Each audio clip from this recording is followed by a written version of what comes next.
Oh, mi lasciate aprire puntualizzando un'anomalia di questa giornata, perché si apre la giornata con un minuto di silenzio sul campo del Catania a confronto con il Bari, il primo dei due anticipi di questa settima giornata di campionato, e l'anomalia però è quella che avverrà invece sui campi di calcio oggi, a quanto pare. Ecco, lo state vedendo, è ovviamente il minuto di silenzio dedicato alle vittime, alla sciagura di Messina. Lì siamo in Sicilia ed eccoci qua, tutti raccolti per ricordare e commemorare i morti. Che cosa succederà oggi invece sugli altri campi di Serie A?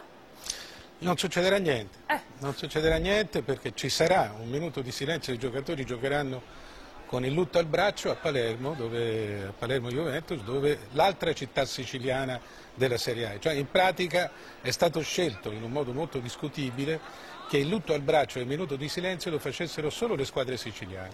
Cioè, i morti sono siciliani, non appartengono a tutti, per cui è giusto che lo faccia solo evidentemente la Sicilia. L'anomalia peraltro da sottolineare è che sono state le squadre a chiederlo alla Lega, no? Di poterlo fare, quindi il Palermo e quindi il Catania. Le altre squadre per decisione della Lega probabilmente, perché se l'avesse chiesto comunque ci sarebbe stato il minuto di silenzio, oppure perché le altre squadre non l'hanno chiesto. Fatto sta che sugli altri campi, insomma, è come se questi fossero morti che riguardano solo un'isola, la Sicilia, non tutta una nazione. Io non ci voglio credere onestamente, se sarà così, io spero che in questa ora si cambi idea, perché davvero è una cosa e peraltro assurda, si può fare, perché peraltro si può cambiare idea in un'ora perché non ci vuole niente. Sì, non ci vuole moltissimo. Anche perché, Ilaria, tu dici la Lega, ma è la federazione che può imporre il minuto di silenzio. Ma bisogna imporlo? Ma intanto è la federazione che può imporlo.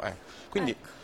Facciamo appello a Lega, Federazione, a chiunque abbia buon senso perché questa sia una commemorazione, così come è avvenuto per altri morti, così come è avvenuto all'Aquila in altre giornate di dolore nazionale, insomma. Peraltro la conta dei morti ancora è da farsi. Il calcio di solito unisce, con la nazionale, insomma, ci sentiamo tutti molto, molto italiani.